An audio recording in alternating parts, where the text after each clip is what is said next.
Welcome back, Nick Lenz's Movie Reviews. This is episode number 24, and no, this is not a spoiler-filled review about a movie I saw recently. First one, a few episodes to talk about done that.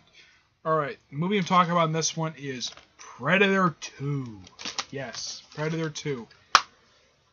Released just 3 years after the first one, but it takes place 10 years after the first one, so it basically takes place in 1997. And instead of the jungle this time, it takes place in LA. When there's a gang war going on it's a drug war. And it's hot. And basically, yeah, it's basically like Predator 1, but they transplanted it to a city. Okay. They brought out some similar elements, but it's not like obviously like they just retread the first movie, but they do new things with the movie. Well, they do bring back the actor the suit actor who played the Predator from the first movie, though he died after this one. They upgraded him by giving him a spear and a net, aside from the shoulder cannon. And they do things differently. Like, they try to have, like, this one scene in the film later on, where he tried to activate the bomb, and they give him this, like, spinning disc thing, and apparently, Danny Glover's character gets his hands on it, and he slices right through the bomb, so the thing does not go off at all. So basically cuts out the guy's hand. Yeah, that's a really awesome moment in the movie. So I'm happy the fact they upgraded him. I mean, it's a sequel, so why not give him upgraded weapons? And he looks a bit different too, despite the fact it's the same suit actor. The movie was directed by a music director, the guy who directed music videos. So yeah, and there's a lot of overhead shots, which is nice because it's a city, not a confined jungle, which I do praise that. I do agree with the criticism for this movie is that it has way too much foul language in the film. Yeah, I mean, the gore in the film is not the one. It's one thing I think one thing that's praised for the film is they up the gore in this movie, but I do agree with critics. The lots of foul language. I mean, I get maybe having foul language in a movie, but putting in so much of it is really unnecessary. It's the only flaw for this movie is the foul language. Bill Paxton is for this movie, and what I've heard is he's actually the only actor to be killed by an alien and predator on screen. Which now the guy who directed this movie, his name is Stephen Hopkins. Yeah. Gary Busey from the Lethal Weapon series. He's a secondary antagonist in the film. He plays like a government agent. They actually have a woman in this movie who actually has speaking lines, because the one from the last film, she had like 2 or 3 lines. This one, the other one, the one in this movie, I liked her a lot better because she got a little more character on it. And apparently, it looks like when she got a chance to fight the Predator didn't kill her, not just because she's a woman. Well, even though she was armed. But apparently, and it's explained in the Predator 2 novel, I didn't get a chance to read it, but apparently, predators don't kill women, and they don't kill especially pregnant women. Yeah, so she gets knocked down unconscious, and she goes to the hospital. As for who the father might be, never said. I highly doubt it's Danny Glover. Yeah. And I should also mention that the guy who plays Deputy Chief of Police, I have seen him in other movies, but I don't remember his name. I've seen him in other movies, but usually he plays the bad guy. Yeah, but if you want to look it up, go right ahead, and you can tell me in the comments below. But the other guy is just there. His name in the movie is Phil, and he's a deputy chief of police, and he's just there as an annoyance to him. And and Danny Glover's character is a lieutenant on the LAPD. Yeah, and I do like the fact, despite the fact the captain has an office in this precinct, the lieutenant has one too. Which kind of does make sense that he would have one, because he is the second highest ranking. He's like number 2 of that precinct, so it makes sense. And apparently the guy has been It's explained in one of the videos. Apparently the guy has caused some destruction. Apparently he blew up 3 buses, apparently. I'm like, how the heck did he do that? And the captain also mentions the fact that he's got a bunch of medals, despite his reckless behavior. He's done a lot of good work. I mean, I do like the fact Danny Glover's character is not a crooked cop. I am so happy with that. I do kind of think Deputy Chief of Police is kind of crooked, but he only appears for like 2 scenes. And his appearance don't amount to really much. Actually, he appears for 3 scenes, but doesn't amount much nothing. The captain's kind of interesting, but he's kind of an annoyance, but not much as the Deputy Chief. The Gary Busey character, early on, he's pretty. I mean, Gary Busey's known playing villainous characters before, so nothing unexpected. Plus, I've seen this guy in the film Lethal Weapon. He was the main bad guy in that film. This film, he's a secondary antagonist, not the main one. And the problem with his character is that cooperation means go away.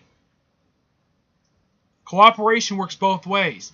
It's like they wrote his character to be not comedically annoying, but comedically villainous, but yeah. That's the only thing I didn't like about the character is that cooperation to him was having the character just up and leave. Despite the fact they're supposed to be cooperating with him, his cooperation, his thing of cooperation is to have the guy leave and not touch anything. Cooperation is supposed to be people working together, not having one person take charge and telling the other one to leave and get out of the building while he does his work. Yeah, apparently the guy didn't understand cooperation anyways, but I heard someone mention that they don't bring up the first movie. Yeah, they do. In one scene. They do reference what happened. Apparently, oh yeah, and there's no mention of the character Dutch in this film. They do mention a military officer, a man and a woman who survived the Predator. They don't give their names. I don't know why the scriptwriter did that for, but it's Dutch. Dutch was the guy who basically did it. Unless somehow there was another Predator on Earth and there was another fight in South America. Okay? The subway scene was actually really ingenious. So at least that in this movie, the Predator in this movie had higher body count than he did in the previous movie. In the previous film, he didn't have a very high body count because it was normally just characters we had seen on screen. In this film, he attacks 2 gangs, and he attacks a subway. Not like the food subway, an actual subway.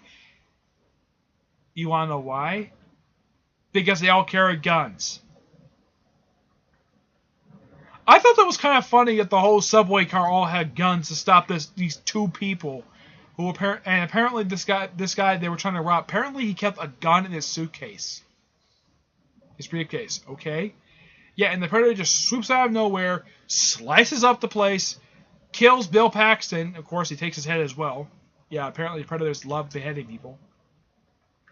And Danny Glover goes to chase him.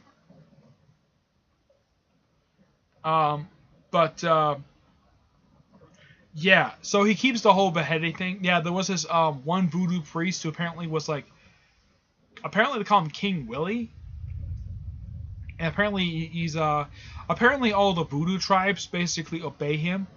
And apparently he has a limo, which is Satanism, and apparently they all take his product.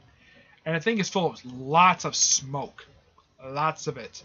Luckily enough, they only show one moment in the thing. They don't show the thing all the way to the location to meet King Willie.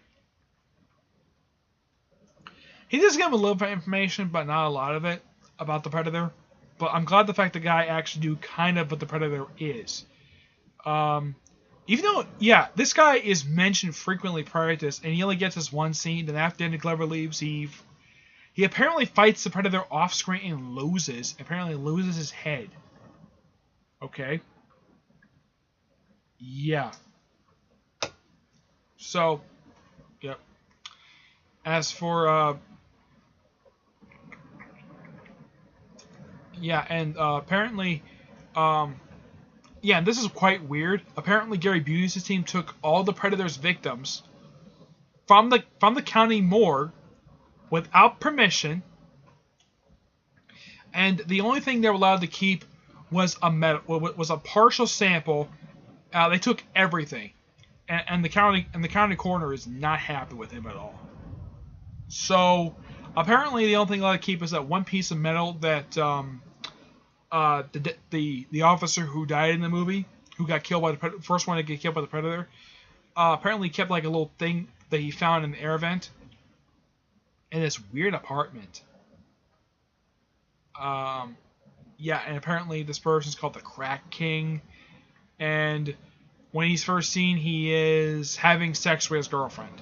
He's banging her, and then the voodoo priest people show up and they just do a ritual on him, and then the Predator shows up, kills them, and just leaves the Crack King perfectly fine. Now, I don't know why that Danny Glover doesn't point out the fact that whoever did the whole skinny thing, yeah, that was something from the previous movie. I'm glad the guy only showed him doing it once, the skinning thing.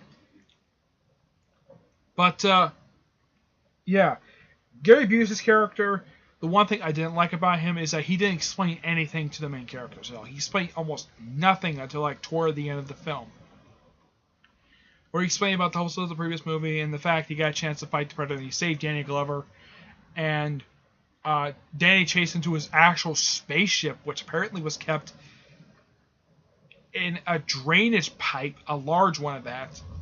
So yeah, this is the first time we get a chance to see the Predator ship up close. So we did see it in the previous movie when the guy got dropped off, and so he fought the Predator on the ship, and he killed him. And then he turns around and there's like 20 Predators, and a barely big huge one. Oh yeah, and I heard, get this. Guess who those Predators were underneath all those suits? They were the LA Lakers. I am not kidding about this. Look it up on Wikipedia. Yeah, Danny Glover. It was Danny Glover's suggestion because they couldn't get stuntmen in time to do this one scene. So he says, hire the LA Lakers. They're huge guys. So why not? They put them all in suits for this one scene. And I do have a theory about this because I don't know if Shaq was actually on the team at the time. I don't know if he was. But there was this big, huge Predator. And he allows Danny Glover's character to live, despite the fact he killed a Predator. He also saturated the wound. Apparently be able to wall it too prior to that. But yeah. He gives him a gun which says 1716. And it's like one of those flintlock pistols. And Danny and she was like, where the heck did they get this? And then the thing starts taking out, and he runs out. And of course, his shirt is all tore up. He's basically like a guy who just survived a war. And he says, he puts the gun over his shoulder and he says, yeah, I'll still be here for the rematch, despite the fact it never happened. But yeah, this is one fun movie to watch. But I do recommend watching the first movie first, then this one. I have not seen Predators yet, so I'll eventually get a chance to review that soon. But this is a pure fun movie to watch, and I highly recommend it. But first, watch the first Predator movie, then watch this one, because this one expands on the Predator lore, which I do appreciate that. And let's see. Excuse me. I think it was Maria Conchita. I think that's how you pronounce the person's name. Maria Alonso. I think she was the one who played the female detective. She did a pretty decent job. Everybody did a good job in this movie. Heck, even the director did a great job. But yeah, no need for the excessive foul language. I don't mind movie having foul language in it. It's R-rated, fine. But not to the excess they had in this movie. At least they didn't drop like 50 F-bombs in the movie. They used the F-bomb now and again, but it wasn't overdoing it. Okay? But yeah, I do agree with the over-excessive of language. Okay? So that's it for this episode. Stay tuned whenever we get a chance to episode 25. I have not decided what I'm going to do yet for that, but you'll find out what I decide to do for that one when the time comes, okay? So until then, I will see you there. Bye.